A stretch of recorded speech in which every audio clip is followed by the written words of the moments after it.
एक बार एक परेशान व्यक्ति एक बौद्ध भिक्षु के पास जाता है और कहता है, गुरुवर, मैं बहुत दुखी हूँ क्योंकि कोई भी मेरी इज्जत नहीं करता, मेरी बात नहीं सुनता, सब मुझे हल्के में लेते हैं। मेरे परिवार वाले, मेरे दोस्त, मेरे रिश्तेदार, सभी।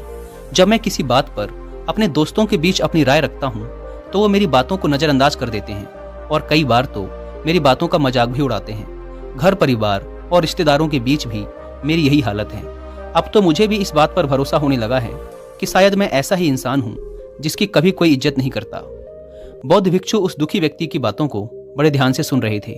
जब उसने अपनी बात खत्म कर ली तो बौद्ध भिक्षु ने पूछा, तुम चाहते क्या हो? दुखी व्यक्ति ने कहा, मैं चाहता हूँ कि सभी मेरी इज्जत करें, मेरी बातों को ध्यान से सुनें, मुझे नज़रअंदाज ना करें और समाज में मेरी छवि एक जिम्मेदार और समझदार व्यक्ति के रूप में हो। बौद्ध भिक्षु ने कहा, आज मैं तुम्हें 10 ऐसे तरीके बताऊंगा जिनको अगर तुमने अपनी जिंदगी में अच्छे से अपना लिया तो लोग तुम्हें झुककर सलाम करेंगे।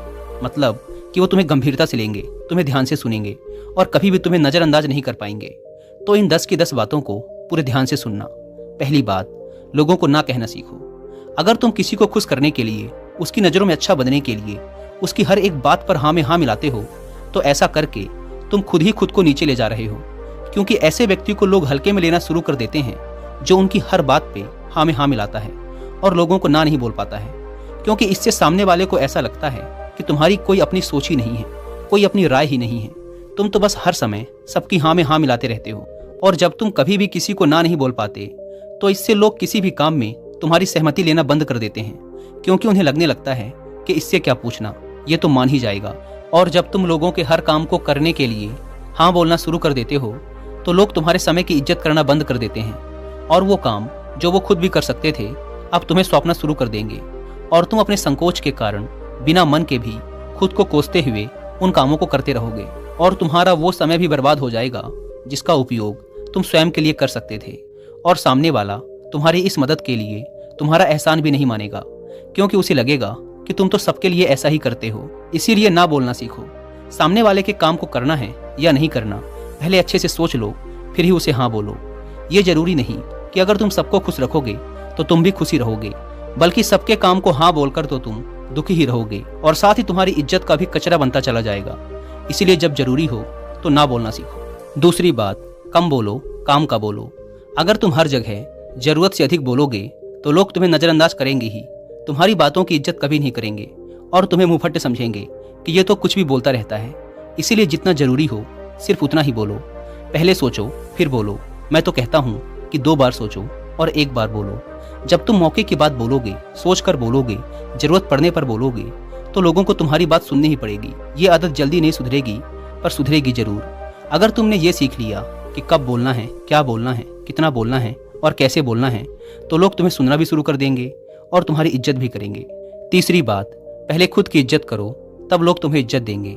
ज्यादातर लोग दूसरों की इज्जत करने के चक्कर में खुद की इज्जत करना ही भूल जाते हैं। लोग अक्सर अपने साथ में ऐसी चीजें करते हैं जिसे वो अपने दूसरे करीबी लोगों के साथ करने के बारे में सोच भी नहीं सकते। जैसे कि तुमने आखिरी बार कब अपने मित्र को बदसूरत बोला था, उसे कहा था कि वो किसी काम का नहीं है या उसे उसके सपनों का पीछा करने से रोका था। तो खुद के साथ भी ऐसा ही व्यवहार करो। खुद के बारे में नकारात्मक बातें मत बोलो, ना ही अकेले में और ना ही दूसरों के सामने।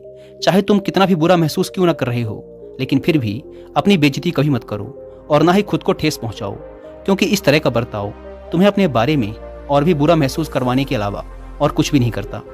आपस में हंसी मजाक की बात अलग है, लेकिन जब तुम्हें कोई इज्जत ना दे और तुम्हारी बेइज्जती करे तो उसके खिलाफ आवाज उठाओ और उसे खुद के साथ सही से पेश आने के लिए बोलो। इसके साथ ही तुम जिस भी काम को करते हो उसका सम्मान करो और अपने काम में लगातार बेहतरी लाने का प्रयास करते रहो। साथ ही अपने शरीर और मन को मजबूत बनाने पर काम करते रहो और तुम जैसे भी हो, जो भी तुम्हारे पास है उसे स्वीकारो और उसकी इज्जत करो। एक बात हमेशा याद रखना, दुनिया उसकी इज्जत कभी नहीं करती जो स्वयं की इज्जत नहीं करता।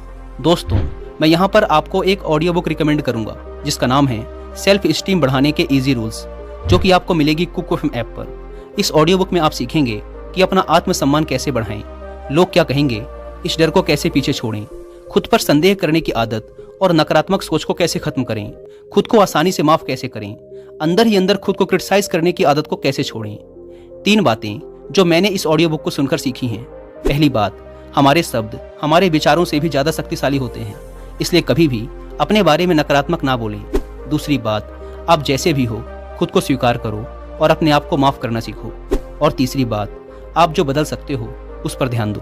दोस्तों, इस ऑडियो बुक में सीखने लायक और भी बहुत सी बातें हैं जो आपकी लाइफ को कम्प्लीटली ट्रांसफॉर्म कर सकती हैं। और जिन्हें कुक एफएम के बारे में नहीं पता, यह इंडिया का सबसे बड़ा ऑडियो शो प्लेटफॉर्म है जहां पर आप 10,000 से ज़्यादा ऑडियो शोज को सुन सकते हैं, वो भी 7 इंडियन लैंग्वेजेस में। इस प्लेटफॉर्म का मंथली सब्सक्रिप्शन पड़ता है 99 रुपीज़ का, लेकिन अगर आप यूज़ करते हैं कूपन कोड WI50 तो आपको इसके फर्स्ट मंथ के सब्सक्रिप्शन पर मिलेगा 50% का डिस्काउंट, यानी आपको पड़ेगा 99 की बजाय सिर्फ 49 रुपीज़ का। ऐप को डाउनलोड करने की link description and first comment पर मिल जाएगी। आइए कहानी पर वापस लौटते हैं। बौद्ध भिक्षु ने आगे कहा, चौथी बात, लोगों से बार बार माफ़ी मांगना बंद करो। हम सभी इंसान हैं, इसलिए हम सभी से गलती होती है, लेकिन अगर हम एक ही गलती बार बार करते हैं और फिर उसी एक गलती के लिए लोगों से बार बार माफ़ी मांगते हैं तो ये चीज़ लोगों की नज़रों में हमारी इज्जत को कम कर देती है। साथ ही हमें अपनी हर एक छोटी छोटी गलती के लिए लोगों से हर समय माफ़ी भी नहीं मांगते रहना चाहिए, क्योंकि इससे लोगों को लगता है कि ये आदमी तो ऐसा ही है, इससे हर समय बस गलती ही होती रहती है और ये माफ़ी ही मांगता रहता है। इसीलिए अगर तुमसे कोई गलती हो गई हो तो उसके लिए माफ़ी मांग लो, लेकिन एक ही गलती को बार बार दोहराने की आदत को छोड़ो और ये बदलाव तुम्हें अपने अंदर लाना ही पड़ेगा। पांचवी बात, जो भी करो दिल से करो। तुम चाहे अपनी ज़िंदगी में कोई सा भी काम करो, बस उसे दिल से करो, उसमें खो जाओ, उस काम से प्यार करो, उस काम में लोगों के लिए एक उदाहरण बनो। जो इंसान अपने काम से प्रेम करता है उस इंसान से दुनिया प्रेम करती है। तुमने बहुत से कलाकारों को देखा होगा जिन्हें लोग कितना प्रेम करते हैं। वो सिर्फ इसीलिए उस व्यक्ति से प्रेम करते हैं क्योंकि वो अपने काम से प्रेम करता है, अपनी कला से प्रेम करता है, उसका सम्मान करता है। इसीलिए तुम जो भी काम करते हो उसमें गर्व करो, उससे प्रेम करो और फिर लोग भी तुमसे प्रेम करेंगे, तुम्हें सम्मान देंगे। छठी सीख, चुप रहना एक कला है, इसका सही से इस्तेमाल करो। एक बहुत पुरानी कहावत है कि मूर्खों के लिए सबसे अच्छा जवाब यही है कि आप चुप हो जाओ, लेकिन ये कहावत तभी तक सही है जब तुम्हारे सामने मूर्ख हों। कभी कभी व्यक्ति वहाँ पर भी चुप रह जाता है जहाँ पर उसको बोलने की सबसे ज़्यादा ज़रूरत थी। अगर हम वहाँ पर भी चुप रह गए जहाँ गलत हो रहा था और हमारे बोलने से वो रोका जा सकता था, तो हम खुद की नज़रों में तो गिरते ही हैं, लेकिन साथ ही हम लोगों की नज़रों से भी बुरी तरह गिर जाते हैं। इसीलिए कब बोलना है, कब चुप रहना है, इसके बारे में तुम्हें सीखना पड़ेगा। बोलना और चुप रहना दोनों एक कला है, लेकिन बोलने से ज़्यादा चुप कहाँ पर रहना है ये सबसे बड़ी कला है, क्योंकि बोलता तो हर कोई है, लेकिन चुप रहने के लिए ताकत चाहिए और ये हर किसी के बस की बात नहीं है। चुप रहना एक हथियार है जो व्यक्ति को अंदर से और मजबूत बनाता है। तो इस हथियार का कब, कैसे और कहाँ इस्तेमाल करना है यह तुम्हें सीखना होगा। और देखना, सिर्फ यही एक खूबी तुम्हें लोगों की नज़रों में सबसे ज़्यादा आकर्षक बना देगी। सातवीं सीख, शिकायत करना बंद करो। हर व्यक्ति के जीवन में परेशानियां हैं, लेकिन जो व्यक्ति हर समय अपनी परेशानियों को लेकर शिकायत करता रहता है, रोता रहता है, उसे कोई पसंद नहीं करता। सब उससे दूर भागते हैं, अपना पीछा छुड़ाना चाहते हैं, क्योंकि सभी अपनी अपनी परेशानियों से परेशान हैं। उन्हें कोई ऐसा व्यक्ति चाहिए जो उन्हें हंसाए, उन्हें अच्छा महसूस करवाए, थोड़ी देर के लिए उन्हें उनकी परेशानियों से दूर ले जाए, ना कि ऐसा व्यक्ति जो उनके सामने अपनी मुसीबतों का रोना रोता रहे। इसीलिए शिकायत करना बंद करो और अपनी हर परेशानी का समाधान खुद खोजने का प्रयास करो। और लोगों से अपनी परेशानी बताने का कोई मतलब भी नहीं निकलता, क्योंकि या तो वो लोग तुम्हारे पीठ पीछे तुम्हारा मजाक उड़ाएंगे या फिर तुमसे दूर भागना शुरू कर देंगे। इसीलिए अगर अपना आत्मसम्मान बनाए रखना है और लोगों से इज्जत पानी है तो हर समय शिकायत करना छोड़ दो। आठवीं आदत, हमेशा अपने प्रतिद्वंदी की प्रशंसा करो। अगर तुम्हारा कोई प्रतिद्वंदी, कोई कॉम्पिटिटर है तो उसकी कभी बुराई मत करो, हमेशा उसकी प्रशंसा करो। सिर्फ उसके सामने नहीं बल्कि उसके पीठ पीछे भी।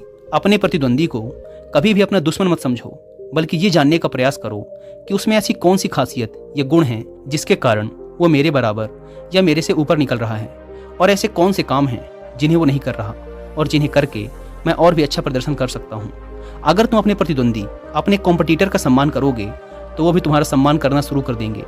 और जो व्यक्ति अपने प्रतिद्वंदी की बुराई ना करके उससे सीखता है, उसकी प्रशंसा करता है, लोगों की नज़रों में उसकी इज्जत अपने आप बढ़ जाती है।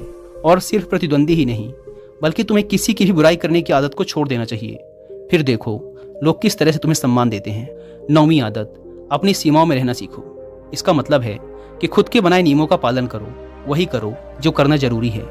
आत्मज्ञान प्राप्ति से पहले एक बार बुद्ध ने यह निर्णय किया कि मैं बिना कुछ खाए पिए तब तक तपस्या करूंगा जब तक कि मुझे आत्मज्ञान प्राप्त नहीं हो जाता। उन्होंने घोर तपस्या शुरू कर दी। उनकी इस तपस्या को देखकर 5 ऋषि उनके शिष्य बन गए। लेकिन कुछ दिनों की कठोर तपस्या के बाद सिद्धार्थ को समझ आ गया कि भूखा प्यासा रहकर आत्मज्ञान प्राप्त नहीं किया जा सकता। यह केवल शरीर को बर्बाद करना है। इसीलिए उन्होंने अपना व्रत तोड़कर हर दिन थोड़ा भोजन करने का नियम बनाया ताकि उनका शरीर उनका साथ दे सके। तो उन्होंने सुजाता नामक लड़की के द्वारा लाई खीर को ग्रहण कर लिया। यह देखकर उन 5 ऋषियों ने बुद्ध को अपना गुरु मानने से इनकार कर दिया और उन्हें छोड़कर चले गए। लेकिन बुद्ध ने उन्हें समझाने का प्रयास नहीं किया, क्योंकि उन्हें पता था कि ये नहीं समझेंगे। इसलिए उन्होंने वही किया जो वो कर सकते थे। वे ध्यान में बैठ गए और तब तक बैठे रहे जब तक उन्हें आत्मज्ञान प्राप्त नहीं हो गया। इससे ये सीख मिलती है कि वही करो जो करना जरूरी है, जो तुम्हारे वश में है और जो किया जाना चाहिए, ना कि किसी को खुश करने के चक्कर में वो करते रहो जो किसी काम का नहीं। तो अपनी सीमाएं निश्चित करो, अपने लक्ष्य निश्चित करो और वो करो जो करना जरूरी है, क्योंकि ऐसे व्यक्ति की इज्जत सारा संसार करता है। 10वीं आदत, जो कहा है उसे पूरा करो। यह बात हमेशा याद रखो कि कोई भी बेईमान और अविश्वसनीय व्यक्ति को पसंद नहीं करता।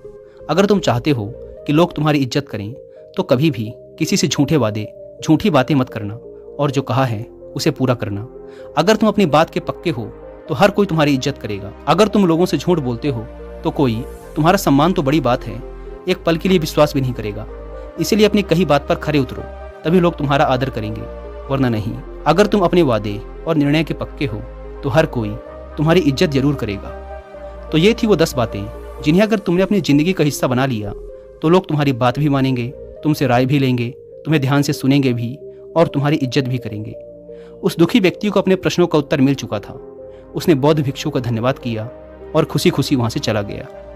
दोस्तों, उम्मीद करता हूं कि आपको इस वीडियो से बहुत कुछ सीखने को मिला होगा।